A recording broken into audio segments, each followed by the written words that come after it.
Olá, pessoal. Eu sou a professora Lígia Mena. Sejam muito bem-vindos ao canal do Grupo de Pesquisa Encontros Interculturais no EAD, Narrativas de Vida dos Diferentes Brasis, da Unip, Universidade Paulista. Hoje estou aqui para conversar com vocês sobre narrativas de vida, literatura infantil, concepções de infância, crianças refugiadas. Estão preparados? Vamos lá, se você não conhece esse canal, é importante que você se inscreva, né? Compartilhe, curta se você gostar, tá bom? Existem muitos vídeos aqui para você assistir, né, dos colegas, então fica aqui o convite, né, antes de começarmos aqui a nossa apresentação, tá bom? Então vamos lá? Então, Crianças Refugiadas, das Narrativas de Vida para a Literatura. Como já disse, meu nome é Lígia Mena, e aqui você tem os meu site, que você pode ali entrar, dar uma olhadinha, ver, né, o meu trabalho, as coisas que eu tenho feito, se acaso você não conhece, para me conhecer mais um pouquinho, tá?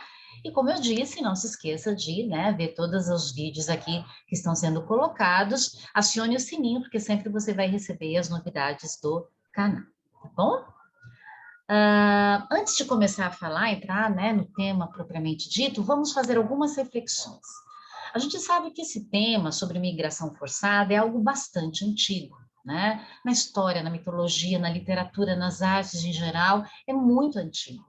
E os atores dessa história, né, esses refugiados, migrantes, pessoas perseguidas, banidas, que saem da sua terra em busca de uma vida melhor ou porque são forçados a sair da sua terra, né? Então, são histórias muito, muito antigas, infelizmente, continua sendo um tema muito atual, né?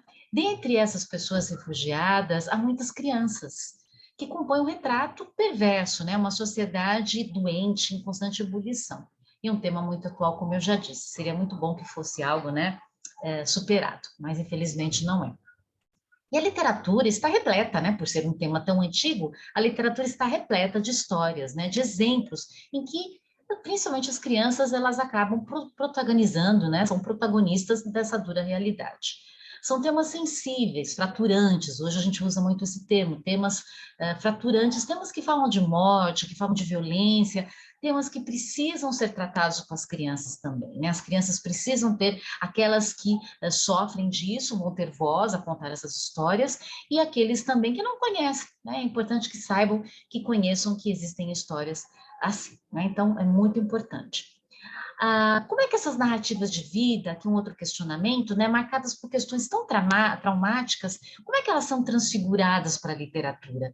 E vamos pensar na literatura infantil, que tem a ludicidade, que tem a questão da linguagem metafórica, né? Será que a função da literatura seria só para trazer amenidades, né, para distrações, para fugir da realidade? A literatura ela é riquíssima em vários vertentes, e uma delas é trazer essa realidade, questionar e refletir sobre essa realidade também.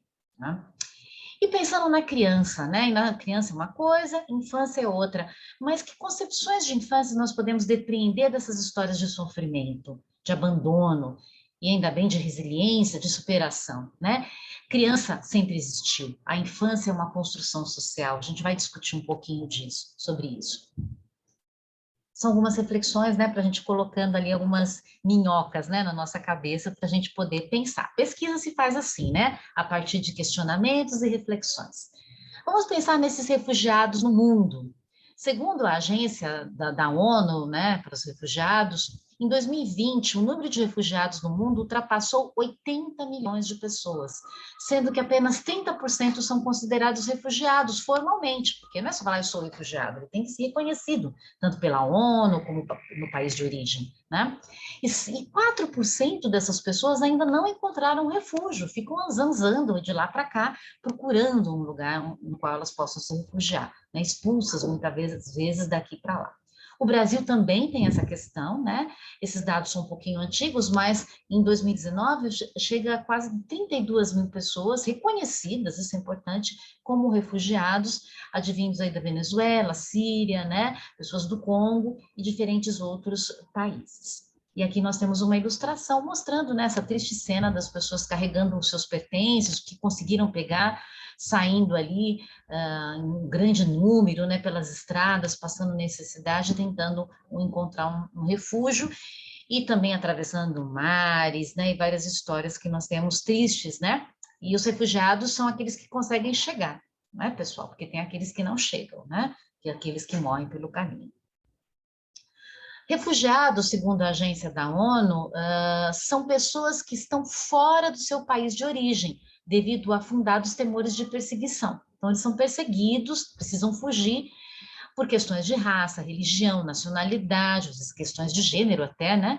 Pertencimento a determinado grupo social ou opinião política, como também devido à grave generalização da violação dos direitos humanos e conflitos armados. É tanta guerra, é tanta violência, a sua casa é destruída, você tem que pegar suas coisas, tem que fugir, não tem como, né, escapar.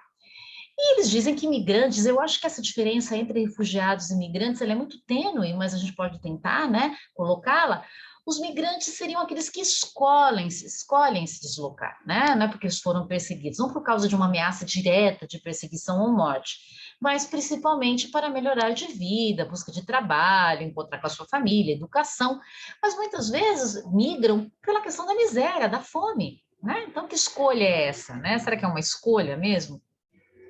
A diferença dos refugiados, que não podem voltar para o seu país, os migrantes podem, eles continuam, né, vinculados ali, têm a proteção do seu país, do seu governo, do seu país de origem, e os refugiados não têm. Tá? E aí vocês vão encontrar essas informações aqui nesse sitezinho, tá? Bem, esse quadro, esse infográfico também achei bastante importante, como eu falei, 80 milhões, aqui fala 2019, 2020 isso aumentou, né, então 80 milhões, de pessoas forçadas a se deslocar no mundo até o final de 2019.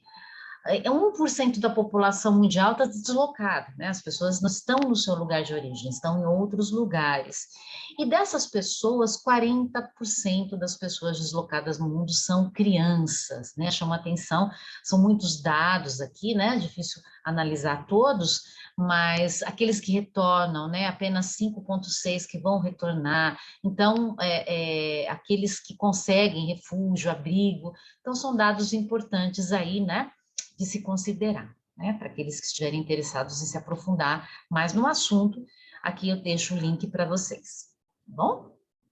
Continuando, falamos da questão dos refugiados, que é um fato, nós temos os dados, algo bastante preocupante, e vamos pensar na infância representada na literatura em geral, né? Como é que isso aparece? Eu tenho até um artigo sobre isso, você pode encontrar ali no meu site, no final também nas referências.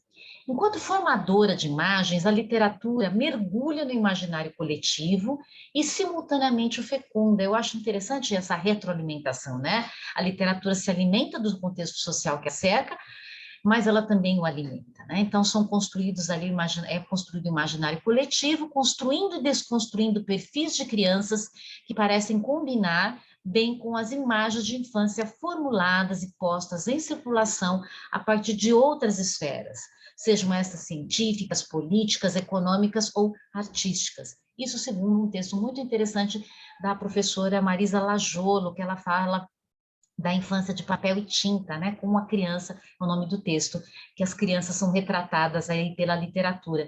Então, em determinada época, a criança como um ser inocente, puro, o menino travesso, né, a criança que só apronta, a infância como os melhores anos da minha vida, né, pensando aí no Casimiro de Abreu, a infância, uma época horrível, a criança, né, a criança diabo ali, né, do Machado de Assis, do Brás Cubas. Então, a criança ela é retratada de diferentes maneiras, né? A infância e a própria criança pela literatura ao longo dos tempos. Mas essa questão da literatura que vai mergulhar no imaginário coletivo e o fecunda, eu acho muito importante da gente levar em conta, né? Essa relação literatura com o contexto. E aqui eu coloco várias obras, existem muitas outras, né? Em que a parte da migração forçada, dos refugiados, são retratadas. Algumas delas retratam o lugar de origem, retratam a viagem, retratam a chegada, retratam, né, tudo isso, né? Então, são várias obras ali. Eu cito ali A Memória do Mar, do Khaled Hosseini, que fez, se não me engano, do Caçador de Pipas, né? O Hibisco Roxo, da Chimamanda Gnose Adichie, né, importante escritora nigeriana. Persépolis, que a Satrani, a Majana Satrani, desculpa, Satrapi, ela é feita em forma de quadrinhos, né, que trabalha com a questão das mulheres que têm que usar o véu ou não usar o véu, todas as tradições muçulmanas, é muito interessante esse livro. Longe de Casa, Minha Jornada de Histórias em Refugiados pelo Mundo, que é da Malala, né, a Malala que sofreu muito, uma menina que queria muito estudar, e foi perseguida por isso, até sofreu um atentado. Suas narrativas têm uma versão para o público em geral e depois fizeram algumas versões para criança também, vocês vão encontrar em diferentes vertentes aí as histórias da Malala. E a Malala conseguiu, né, como uma refugiada, colocar sua própria voz. Muitas vezes outros que precisam escrever, né? Não são aqueles os refugiados, não são aqueles. As narrativas de vida, elas acabam tendo essa cobertura, né, da literatura, elas acabam indo para o texto literário, mas são contadas por outras pessoas que não vivenciaram aquilo, que não são os refugiados de fato, né? Mas outras são contadas pelos próprios refugiados. A Cruzada das Crianças é um poema do Bertolt Brecht que depois foi transformado, né, num livro para crianças, não é um poema para todos, mas depois ele foi adaptado aí para o universo infantil, vocês vão encontrar também esse livro, publicado hoje, aqui no Brasil. Nenhum Peixe Aonde Ir, da Marie-Francine Hebert, um livro maravilhoso que trata dessa questão da fuga, né, dessa violência. A Viagem, da Francesca Sana, A Menina que Abraça o Vento, da Fernanda Paraguaçu e Suriara Bernardi. O Cometa é um Sol que Não Deu Certo. Isso aqui é do Tadeu Sarmento. Esse aqui é uma obra muito linda, baseada uma imagem que ficou marcada, né, para nós, do menino sírio que morreu ali no mar, né, na praia, foi encontrado morto ali, a sua família toda morreu, as pessoas atravessando ali, fugindo da Síria, né? E Dois Meninos de Kakuma. Kakuma é um centro de refugiados no Quênia, um dos maiores do mundo. Esse livro, fotoreportagem, né, é literatura infantil juvenil, e a Marie-Ange Bordas, ela é brasileira, de origem francesa, e eu vou falar um pouquinho desse livro para vocês hoje, tá bom? Antes de entrar na questão do livro, vamos pensar um pouquinho nas concepções de infância. Criança sempre existiu, gente, criança, né, existe, né, o adulto é criança. As diferenças biológicas estão ali, mas essa concepção de infância é algo muito recente na nossa sociedade, somente a partir do século XVII, que virou moda de falar da infância, por uma questão de uma concepção burguesa. Olha, a criança é um ser diferente, ela precisa ter uma educação para ela, uma literatura para ela, tanto que a literatura infantil surge nesse contexto, né? Porque até anteriormente, principalmente na Idade Média, a infância não é algo relevante. A criança começou a andar, ela é vestida como adulto, ela é um adulto em miniatura, ela convive com os adultos, ela não é diferenciada dos adultos, né? Importante que nós tenhamos isso em mente. Então, somente a partir do século XVII, como um novo hábito da burguesia, surge uma acepção mais moderna para o termo infância. Então, infância, como nós conhecemos hoje, associada à inocência, vulnerabilidade, ignorância, né? Não xingando, mas é aquele que ignora, né? Aquele que não sabe, a sexualidade. Então, essas acepções, elas são recentes. E a gente não pode considerar que toda a infância é assim. A infância é uma construção social. Então, não existe a infância, existem as infâncias. Então, a infância é condicionada a questões culturais, filosóficas, econômicas e, por muitas vezes, religiosas. Assim, a partir de uma perspectiva social, histórica, podemos dizer que não existe somente uma infância, mas várias infâncias, né? Então, pensemos, né? Que infância é essa que eu depreendo dessa narrativa? É uma infância, uma época feliz, uma época de inocência, uma época relacionada a uma criança vulnerável, fraca, assexuada? Como é que isso funciona, né? Então, é importante que a gente leve isso em conta, as concepções de infância. Lá na Idade Média, a própria professora Regina Silbermann, pegando ali, né, reverenciando Richter, ela diz o seguinte: na Idade Média não havia infância, né, como a gente concebe hoje, acabei de falar. Nenhum espaço separado do mundo adulto. As crianças estão ali, vão para a escola, a criança tem... Não, elas estão ali convivendo. As crianças trabalhavam e viviam junto com os adultos, testemunhavam os processos naturais da existência, nascimento, doença, morte, participavam junto deles da vida pública, política, das festas, guerras, audiências, execuções, tendo assim seu lugar assegurado nas tradições culturais comuns, na narração de histórias, nos cantos, nos jogos. Então, quando eu vou pensar numa criança refugiada, será que essa criança refugiada ela não está voltando lá à Idade Média, convivendo com os adultos, passando por tudo que os adultos passam também, né? Importante a gente ter essa reflexão ali. De que crianças também nós estamos falando, né? No século XIX, lá no Jornal Britânico, 1910, aparecia ali, né? Isso está no livro do Colin Hayward, tem uma referência lá no final. A criança de hoje tem a chave para o reino do amanhã, de amanhã. Quantas vezes a gente já não escutou isso, né? Futuro, né? As crianças são o futuro da nação. Mas de que criança eles estão falando? Que criança é essa que é colocada numa redoma, ela é cuidada, ela é tratada, ela tem um mundo diferente do mundo adulto? No século XX, as crianças trabalhavam bastante, no século XIX, principalmente as crianças do povo trabalhavam, não os príncipes, né, os infantes, as crianças trabalhando ali. Mas a partir do século XX, a criança tornou-se economicamente sem valor, mas emocionalmente inestimável. O que a Zé Lisa quer dizer com isso? A criança trabalhadora começou a ser vista com maus olhos, a criança não tem que trabalhar, né? A criança ela tem que ser tratada de uma maneira diferente. Na época das guerras, tanto as crianças como os homens, as mulheres trabalhavam, os homens foram para a guerra e as crianças e as mulheres tinham que trabalhar. Com o fim das guerras, os homens voltam para casa e o que a gente faz então com essa família, né? A mulher ela volta para o lar, né? A bela recatada do lar, e a criança é colocada no internato, digamos assim. Mas nós temos que diferenciar essa criança do povo e da criança da elite. Elas não são tratadas da mesma forma, elas não têm uma história, né? Pensar nesse contexto histórico-social idêntico, elas são diferenciadas também. Temos que levar em conta que as crianças são diferentes, que as infâncias são diferentes também. Da fuga ao refúgio, talvez. Então, pensando nessas narrativas de vida, desses refugiados que fogem, são expulsos de algum lugar, chegam a algum refúgio, será que eles ficam ali? Será que eles podem ficar? Será que eles vão para outros lugares, né? Será que eles vão ter, enfim, paz, harmonia, né? Como que essas histórias são contadas? Cada uma dessas narrativas vai trazer uma história diferente, é importante a gente ter isso em mente, não é?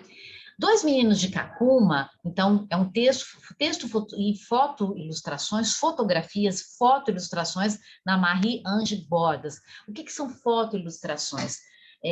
Eu gravei um vídeo, você pode encontrar, que eu falo das memórias por meio das fotografias, né? Está aqui na playlist. A importância dessas fotografias como um registro de histórias também. Você pode contar as narrativas de vida por meio das fotografias. E aqui nós temos uma recolha de fotografias que a autora fez. Ela foi em meados de 2012, 2014, para esse campo de refugiados, passou meses lá, dando oficinas, aulas de fotografia para as crianças, para os jovens, fotografando. Guardou esse material, pensou em escrever alguma coisa, mas não teve coragem, escutou muitas histórias, muitas narrativas de vida que ela registrou, até que em 2018 ela falou, não, vou escrever um livro. Juntou essas fotografias, pegou outras mais novas, pegou todas aquelas histórias e criou dois personagens que eles não são reais, eles são ficcionais, mas eles são criados a partir, esse perfil criado a partir de tantos meninos, tantas meninas jovens que ela viu nesse campo de refugiados, né? E aqui logo na capa, né, nós vemos, acho importante ver, esses olhos desse menino que olha para o mundo, né, o espelho, né, o que seus olhos estão espelhando, né, é a própria autora ali tirando fotografia, mas é um mundo que ele deseja ver. E a imensidão do campo de refugiados de Kakuma, que é uma cidade. Vou deixar para vocês na descrição o link, né, We Are Kakuma. Vocês podem entrar no YouTube ou procurar, né, We Are Kakuma, né, nós somos Kakuma, e vocês vão ver um vídeo muito interessante que mostra que é uma cidade imensa ali, né, com pessoas vendendo, comprando, com tudo, vocês vão encontrar ali em Kakuma, que é um campo que surgiu como algo provisório e mais de 20 anos existe até hoje lá, né, é interessante a gente observar. Na contracapa, nós temos a sinopse da história desses dois meninos, né, que ela cria, os meninos são ficcionais, É uma narração em primeira pessoa, primeiro o Gede conta a história dele, o Deng conta a história dele, cada um conta a sua história, eles são amigos, um fala do outro, mas o que eu ressalto para vocês nessa imagem é aquela, está o menino com os olhos abertos, o menino que quer ver o mundo, e aqui o menino que fecha os olhos, em si mesmado, que volta para si, para os seus pensamentos e para as suas reflexões. Então, a autora coloca aí dois meninos diferenciados, né? Um que nasceu ali, deixa eu ler para vocês essa sinopse. Geed e Deng são amigos inseparáveis, companheiros de vida, de sonhos, mas também de inquietações e dúvidas sobre o futuro. Os dois vivem em Kakuma, um dos maiores campos de refugiados do mundo. Geed tem 12 anos e não imagina como deve ser a vida fora desse enorme campo. Ele nasce ali, a mãe dele fica grávida e ele nasce no campo, ele não conhece outro lugar. E o Deng já chegou sozinho, né? Ele perdeu pai, perdeu mãe, ele chega a Kakuma ainda menino, fugindo da guerra que devastava seu país. Inclusive, né, ao final do livro, a autora, digo, né, ela vai ela nos conta sobre os meninos do Sudão, que é uma história muito triste, né? Vários meninos que fugiram do Sudão até o Quênia, até chegar nesse lugar, e ali começaram a construir esse campo. Hoje são homens, né, adultos, e como ficaram marcados, né, com esse nome, os meninos do Sudão, ali, os refugiados. Continuando, então, aqui.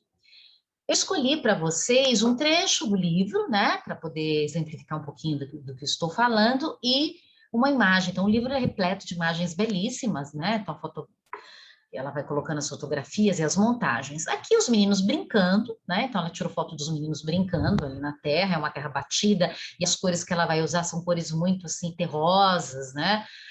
Parece uma textura de areia mesmo, né? De terra batida, de seca. E os meninos aqui estão brincando. Ela tirou essa foto, né? Pés descalços, correndo ali. E ela fez uma fotomontagem com os desenhos das próprias crianças, né? Aqui um guerrilheiro com uma arma perseguindo, outros homens aqui com armas. Então, essa fotomontagem dá a impressão que os meninos estão fugindo da guerra, que eles estão sendo perseguidos, que esses homens vão atirar neles, né? Não é isso, é uma fotomontagem que ela colocou, mas muitos deles passaram por isso, sim, né? É uma representação de algo que aconteceu. Geed, então, a parte do primeiro, então nós temos, o livro é dividido em duas partes, como eu disse. Numa primeira parte é o Geed, que conta a sua história, fala do amigo e fala de pessoas ali do campo, e a outra parte é o Deng, que conta a sua história. Na parte do Geed, eu destaco esse trecho. Então, um dia veio a guerra, mataram meu pai, e minha mãe precisou fugir. Só teve tempo de pegar algumas coisas e sair correndo, levando minha irmã pela mão. Eu estava bem protegido dentro de sua barriga. Mamãe tem os olhos brilhantes, mas se afogam de tristeza quando ela relembra a longa jornada de Kakuma. Ela e minha irmã andaram mais de 20 dias, correram perigos e passaram por muitas necessidades. Muita gente está aqui há mais de 20 anos e todos os dias continuam a chegar mais e mais refugiados de diferentes países. E ele fica espantado mais à frente. Os adultos, às vezes, parecem esquecer onde estamos e continuam a brigar por motivos que não consigo entender. Desavenças antigas que já deveriam ter acabado tão longe, acabado tão longe, nas terras de onde vieram. Nós, os mais jovens, estamos cansados de conflitos.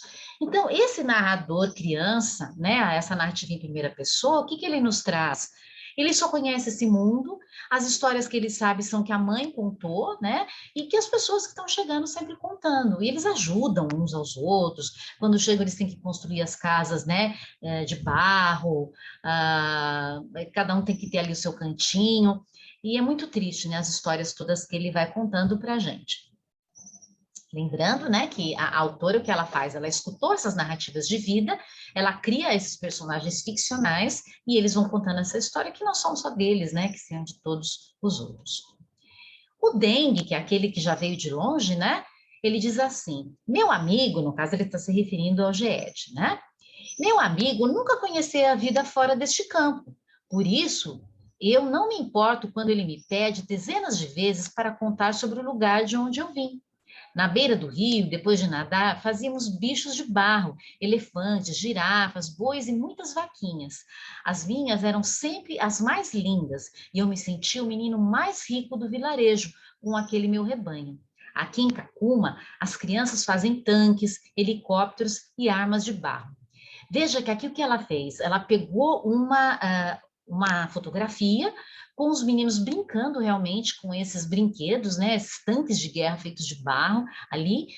A fotografia em preto e branco, com os tons terrosos ali, né? A gente vê um vermelho ali da terra, da areia, mas o que ela faz? Ela faz uma montagem, ela coloca um azul ali, né? Um azul do sonho, do onírico, do mundo da imaginação das crianças. Ela fez essa composição ali da água, né? Essa ali aparecendo. E no livro também aparecem, né, alguns desenhos de vaquinhas, essas outras coisas que ele fala das girafas, muitos animais, não dá para mostrar o livro aqui todo para vocês, mas muitas coisas aparecem lá. E aí o Dengue continua com a sua narrativa. Talvez Ged tenha a sorte de não ter conhecido outra vida, assim ele não sente saudades. Quem sabe eu não pensasse tanto no passado se tivesse uma mãe que se preocupasse comigo, como a mãe de Ged, que lhe prepara cageiro para o almoço todos os dias, uma espécie de mingau. Sinto muito falta da minha mãe, da minha família. Estarão salvos em algum lugar? Será que fui o único que sobreviveu? Então, a gente tem nessa composição ficcional, nesse personagem narrador-personagem, o sofrimento de muitos jovens. Vamos pensar, o Geed, que é aquele que quer conhecer o mundo, que nunca saiu dali, aqueles olhos abertos para o mundo, né? O Dengue, já aqueles olhos fechados, em si mesmado. Só eu que sobrevivi? Onde está minha família? Então, nós temos aí angústias diversas, né? De diferentes meninos, diferentes narrativas de vida, repetindo, que a autora recolheu ali e depois transformou isso em um texto literário, né? Lembrando que a literatura infantil, ela é composta não só de texto verbal, o texto não verbal, essa simbiose, né? Essa relação entre linguagens, ela é extremamente importante na literatura infantil juvenil, ela é literatura infantil e juvenil, às vezes na juvenil até nem tem tantas ilustrações, mas na literatura infantil ela é extremamente relevante e necessária, né? Um bom ilustrador, toda essa composição, ela tem que ter uma relação harmoniosa, né? Os textos se completam. Quando eu junto o texto e a imagem, eu tenho uma outra coisa. Muito importante a gente ressaltar isso também para vocês. Essa imagem, para finalizar aqui a apresentação, belíssima, de um menino qualquer, né, que ela coloca ali, que poderia estar representando o Dengue, o Ged, que são ficcionais ali, ela inventa com base no real, olhando ali o campo de refugiados, ali o sol se pondo, mas o que que ele tem?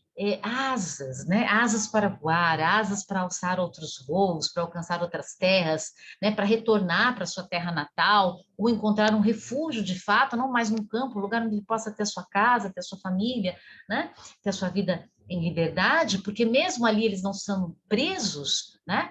Eles estão refugiados, eles não têm as liberdades que todos têm, né? Olha essa asa de borboleta, que bela composição. Ela parece arame farpado. Alguém que está no campo de refugiados não é a melhor das situações, né? Eles estão vivos, eles chegaram lá. Eles não podem retornar para sua casa, eles sofrem muitos conflitos ainda existem lá dentro, né? Inclusive fome, problemas sociais tem lá, escolas, igrejas, templos, né, hospitais, tem tudo, ali é uma cidade, mas eles não têm a sua casa, eles não têm onde eles possam plantar, onde eles possam colher, né, um lugar para chamar de seu. É uma situação bastante complexa, né? Bem, aqui é só para vocês terem uma ideia, né, um assunto bastante interessante. Aqui as referências que eu coloco para vocês podem entrar também na Webgrafia, na agência, né, da ONU dos Refugiados, nos vídeos, jovens fizeram vídeos lá de Cacuma, volta e meia com oficinas, né, de fotografia e vídeos, muitos saíram de lá, ela até relata no seu livro, e outros se perderam no mundo, não se sabe o que aconteceu, né? E aí o We Are Cacuma, você tem também um link para ver esse vídeo. Agora é importante, né, que você veja na sua região, né, existem refugiados, né, como é que esses refugiados vivem, na escola, né? Você tem contato, se acaso você está indo na escola como professor ou como aluno, você tem contato com essas pessoas, que histórias elas nos contam, né? Porque nós estamos falando aqui de histórias fora do Brasil, como se aqui não houvesse, que há muitas histórias, né? Lembrando que nós todos somos migrantes, nós somos de uma terra de migrantes, isso nós não podemos esquecer também, né? Aqui, meu obrigada, né, você ter acompanhado aqui a nossa apresentação, como eu digo aqui meu e-mail, aqui o meu site, e se você gostou, né, curta, compartilhe, se inscreva no canal, né, e não se esqueça de ver os outros vídeos aí dos colegas, né, nas apresentações e colocados, esse sobre fotografia, álbum de fotografias que eu fiz.